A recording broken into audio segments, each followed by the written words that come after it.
Hi everybody, Sajay's here. Not back for a figure review, and forgive the completely washed out experience. I ain't been home very long from work, and yeah, I get up early. Just because I've just a bunch of comments and that, so I thought instead of doing a figure review, I'd actually talk about one thing a lot of you notice that I use a bit, which is this. Transformers Universe Volume 1, 1987.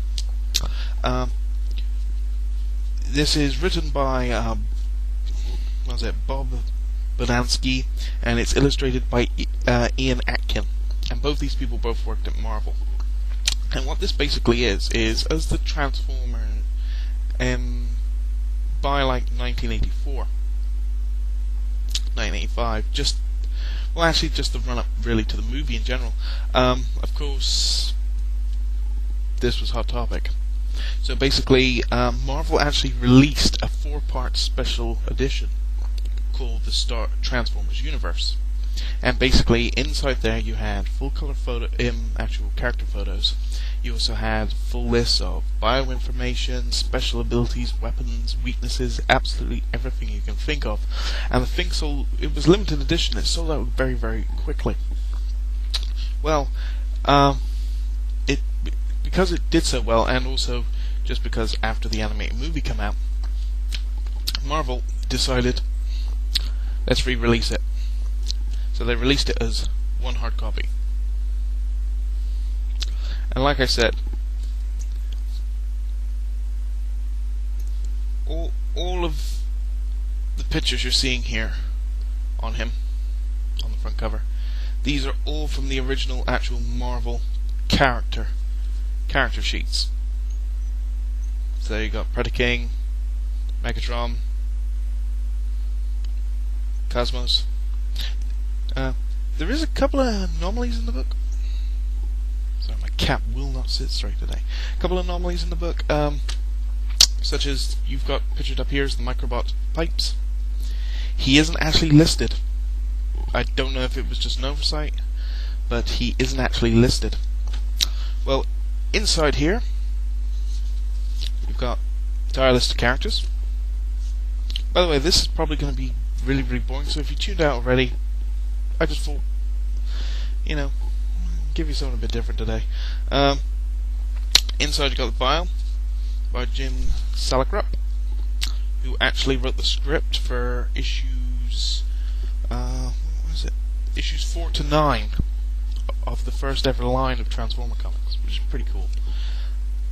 And then, he sort of just basically talks about on how, gives you the history on how Marvel got teamed up with Hasbro, and how they decided to bring the toy line to life, because they basically talk about, their current work on G.I. Joe at the time, which is very cool. And then we jump right in. It's in alphabetical order, but like I said, you get a nice full picture of the bot, and you always also get his ult mode. It's broke up into different characters. First you start off with a name, then it goes allegiance, if they're in a subgroup, i.e. a Gesso group. Their basic function, are they a scientist, are they just a warrior, or are they espionage? Also gives you, which is quite nice, they also give the first time they actually appeared in the Marvel Comics, such as Air Raid here.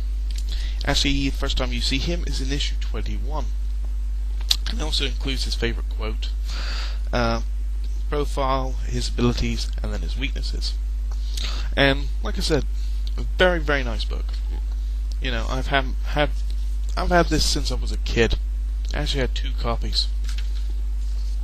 And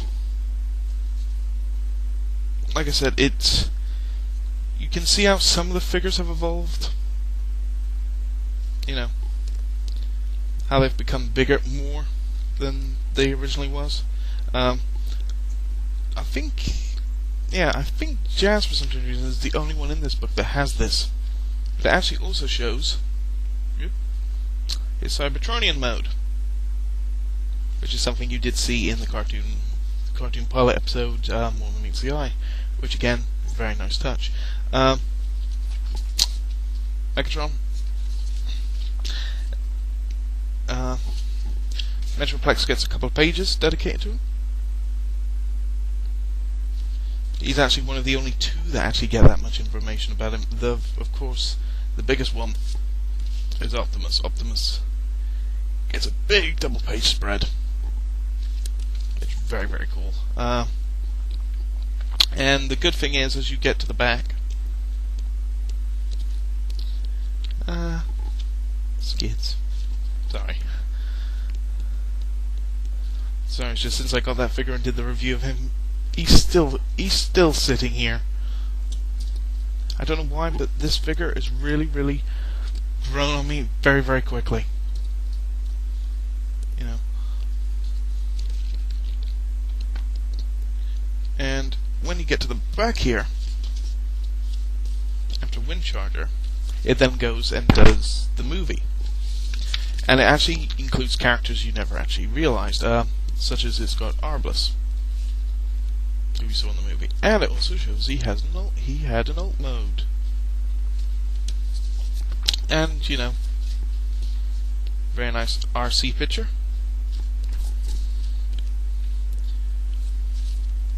Cyclonus Blur. Hot Rod and Galv. And he also got Kranix. And his alt mode. You've even got a little section on the Quintessons. And because I don't have anything Quintesson-esque, I'll read you a little excerpt. And also, it's quite weird, because according to this, allegiance to Unicron. Don't know where that's come from. Subgroup Quintesson Function Enforcer. First appearance, Transformers, the movie comic, issue 2. Favorite quote, everyone is guilty until proven innocent, and even then he's guilty. That's what you expect from a Quintesson.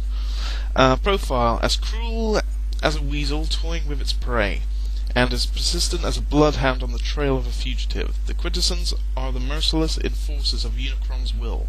They hunt down those who try to escape Unicron's wrath. Once the victim is captured, he is doomed. Guilty or innocent, the verdict is always the same, death.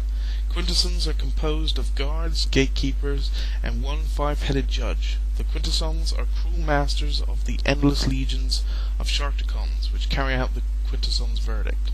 Weaknesses. The Quintessons are few in number compared to the Sharkticons.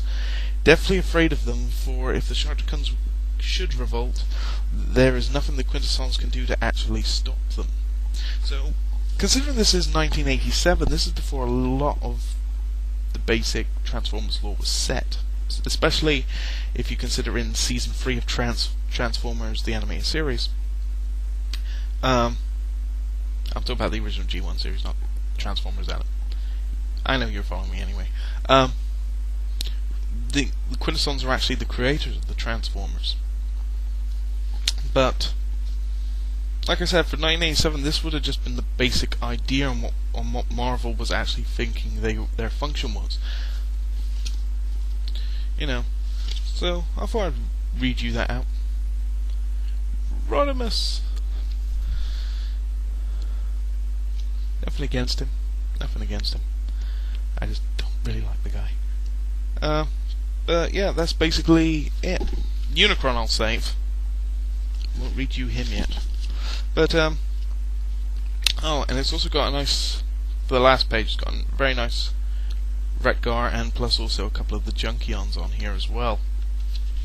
Okay, I actually meant this to be small, and actually it's turned up to me rabbiting on him. Well, this book in 1987 was £3.50.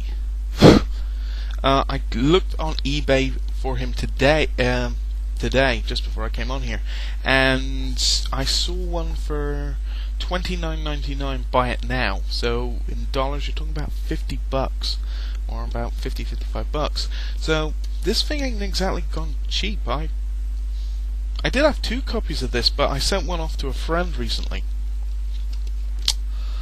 Which, if I had known it was that much, I would have kept it. Only kidding.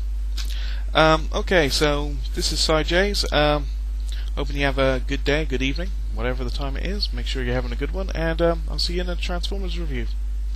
See you later.